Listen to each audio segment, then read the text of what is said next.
Hello, everyone. Welcome to AG Triathlon for a race recap episode. Today, I have with me Lukas Bosmans, who finished third overall age grouper at the Ironman World Championships 2021 in St. George. Hi, Lukas. How are you doing? I'm good. Thanks for having me. Yeah, my absolute pleasure. First of all, massive congratulations for your race. Before the interview, you told me that your legs are recovering fine, so good to hear that. Tell us a bit about yourself. Yeah. Well, I'm Lucas. 34 years old. I live in Belgium, a town pretty close to Leuven. I've been doing triathlon since 2012, so it's been a little more than 10 years now, and I really enjoy it. So I have a happy family with one daughter as well, so we have some good times. Very cool. So yeah, race recap. Let's dive right into it. Start us off with the swim.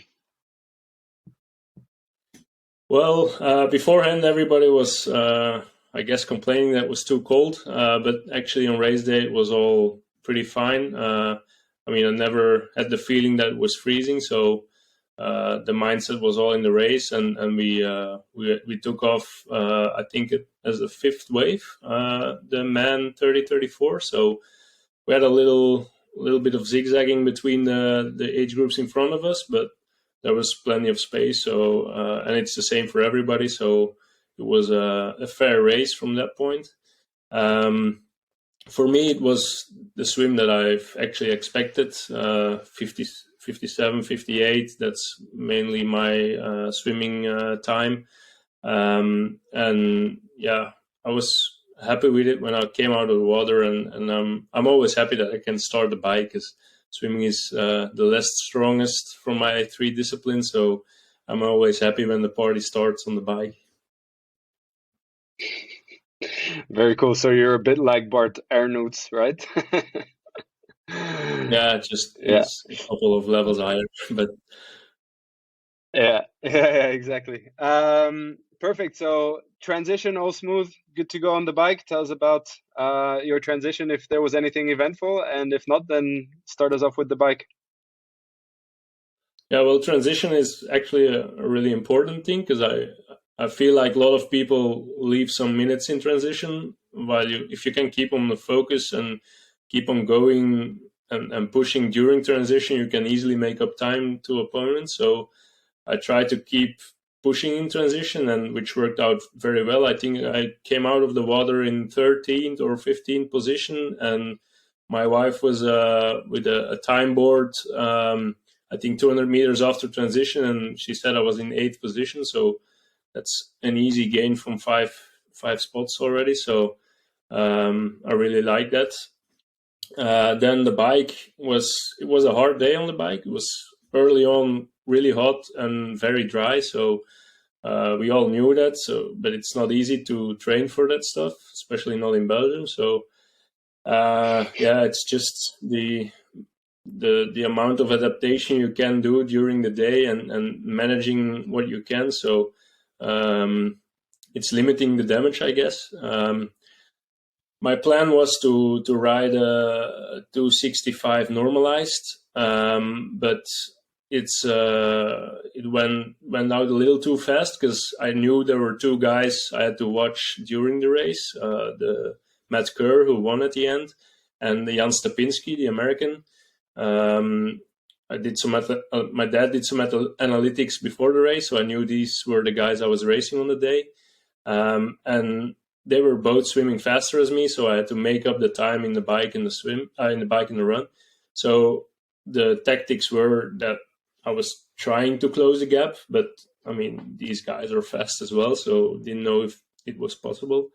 I actually put out a little bit too much of power in the first 80k, but after that point, I got visuals on Matt Kerr. So the second half of the bike, we ride a little bit in the same area, which was a good thing. I think he was really keeping to his plan, but for me, I think at the end of the bike, I averaged 263 watts normalized. But the first 2 hours were 273. So I really needed to close the 5 minutes down on him. And at that moment, I didn't know where Jan Stepinski was. So it was still a question for me. But then the last 20K, turned out that I put out a little bit too much power. So the tank was getting empty. Matt Kerr was really strong on the flats and the not so steep hills, so he rode away from me. I think the last 20K he took almost 2 minutes on me. So I mean, respect for his bike riding. He was a strong cyclist. Into transition, I had a horrible feeling. I tried to do a fast transition and I started running, but immediately I didn't really have the good feeling. Just from nutrition wise, I felt empty, but I could keep running the pace I wanted. Actually, it's not easy to pace on that race course. The first 5K are basically uphill, and which is not so good if your mind is already on a low level. It's not so easy to go the first 5K uphill. But I mean, the first lap was just horrible. Feeling was worse. I couldn't take in my gels, and I actually thought that my race was over. But after the first lap, I think halfway I passed at 1 hour 32, which was not that slow. It was still okay, but I wasn't feeling good. So I thought things were going to get worse. But then I passed the crew from the Zwift Academy team, and Tim Don, he just, the mentor of the team, he just said the right words to me. He told me what I had to do and to focus and keep my mind on the aid stations and just go from one to the other. And I just switched a button in my head, and I picked up the pace a little, threw away my own gels, didn't want them anymore, and I took Gatorade, Coke, Red Bull, every aid station, ice, a lot of ice, and I actually ran a negative split because of that. So it's most likely because of my first half marathon wasn't that good, but I finished in a 3:03 marathon, so I'm really happy about the race. And at the end, I knew that I would be somewhere around top 3 because of the shape I had before. It's a very honest sport, so it's easy to know where you will land on the day. So I knew Matt Kerr was a really strong athlete, and he needed a bad day for me to beat him. So that was not the case, luckily for him. So he took the win, and Jan Stepinski crashed a little on the run at the end, so I could take the second position and run in second place and third overall amateur. So very happy about race day. Awesome. I have a couple of questions about that because quite the amazing race story. The first one is about transition. So you made up 5 spots or something like that, you told me, in transition 1. Do you train transition, or you just hurry up?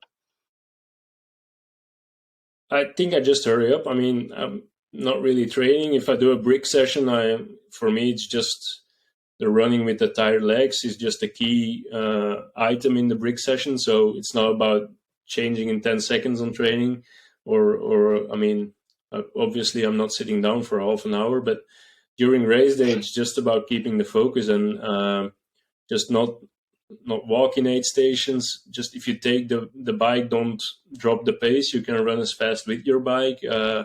Just be a little, I don't know, practical in the things you do, so you don't waste stupid seconds. Yeah, exactly. And I guess also about how you set up your items, right? I mean, you must have already found out how you like, I don't know, positioning things in your bag so you access them quite quickly. I guess 10 years in the sport would give you that experience. Yeah, it's first transition is easy. It's just a helmet in the bag. So it's second transition where you gotta be a little more practical. But I guess doing a lot of sprint races as well, which I often, for long distance athlete, I actually do a lot of them. But that just makes you go fast in transition, or you lose some you lose a group, or I don't know. I mean, it's something very normal for me to keep the focus during transition. But I know that a lot of athletes are, I don't know, sleepwalking through transition, and that's not a good thing. Exactly. And my second question was going to be around the meta-analysis that your dad did. So tell us a bit about that. Yeah, he's. I mean, my dad is in a wheelchair, and he has a lot of time that he used to spend on working and training, but now he's like really focusing on his. He's a lot on his computer, and he's checking race results. He has an Excel sheet where he puts in all the top 100 athletes from all the Ironman and 70.3 races. So he has a whole database of those athletes, and if I'm going to do a race like last year Lanzarote, or this year 70.3 in Lanzarote, or now the World Championships, he always looks at the start list and makes a list on the people who start and who ended in top 100 from the last races. So I can have a kind of a clear view on how races will evolve. Of course, there can be people who are doing a debut on an Ironman branded race. They can always be there, but I mean, it's most of the times his predictions are pretty accurate. So if my training went well and I perform on race day. And how does that influence your race strategy? Does that just mean that you, for example, try to hunt down someone faster on the bike like you tried to do with Matt Kerr, or? Yeah, it shouldn't influence my race strategy, I think, but effectively it did, because I mean, I wasn't there to get the best time or to enjoy the race, or of course you do, but I was there to race my age group, and if I see those names and I know they swim faster, then I know what I have to do on the bike. So I think it's a natural thing that you put out a little bit more power in the first half, just because you know you're chasing. And yeah, I mean, it definitely has an influence on the race. Mm. Very cool. And then what I also picked up from your race recap is this negative split in the marathon. I mean, I don't think I can negative split a 5K, yet you do it in a marathon in an Ironman. So you explained that it Well, was the switch from the words from Tim Dunn, but yeah, I mean that is quite amazing. Tell us a bit more about that.